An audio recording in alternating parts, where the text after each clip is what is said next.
kommet ud af boksen med Bitzee. Det digitale kæledyr, du kan røre ved. Men før du kan lege med dine 15 Bitzeer, skal du have dit nye fantastiske legetøj pakket ud. Start med at spørge en voksen om hjælp og find en saks. Glipser, try-me-flappen af. Skær tapen i bunden af indpakningen over.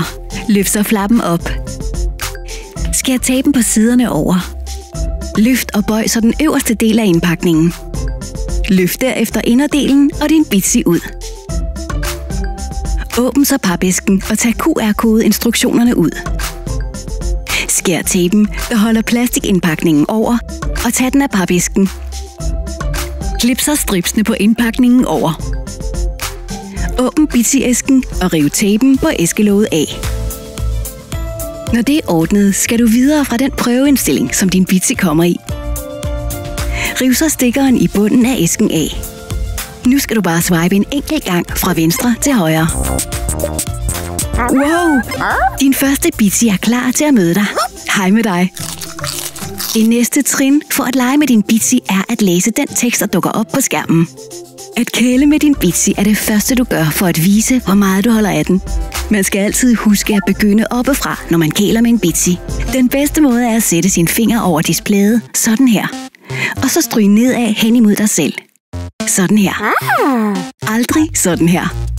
Når der kommer et grønt flueben, betyder det, at du har bestået første del af din Bitzee-prøve.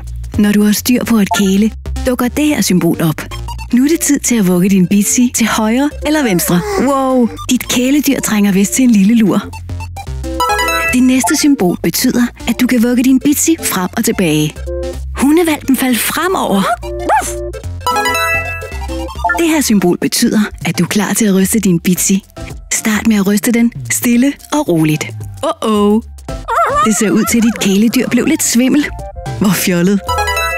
Det her symbol betyder, at du kan prøve at løfte din Bitzee hurtigt op. Hvor vildt!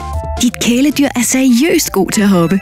Det her symbol betyder, at du skal swipe din finger hen over swipe-strimlen for at komme ind i hovedmenuen. Hvis du swiper for langsomt, eller kun på halvdelen af strimlen, virker swiperen ikke. Jo mere du leger med din Bitzee, jo mere fylder du på dens love meter. Når din Bitzees love meter er fyldt, går den fra baby til voksen. Og når den bliver fyldt op igen, går den fra voksen til Super Bitzee. Super cool! Hver ny Super Bitzee giver dig en ny godbid. Brug den nye godbid til at tiltrække flere Bitzeer, så du får alle 15 figurer. Se om du kan åbne dem alle. Det bedste ved at udvikle din Bitzee er Super Bitzee-spillene. Hver Super Bitzee har sit helt eget spil, som det kan spille med dig. Først skal du swipe for at komme ind i menuen. Swipe så hen til spilikonet. Nu skal du bare røre ved spilikonet for at spille. For mere info, gå ind på bitzee.com.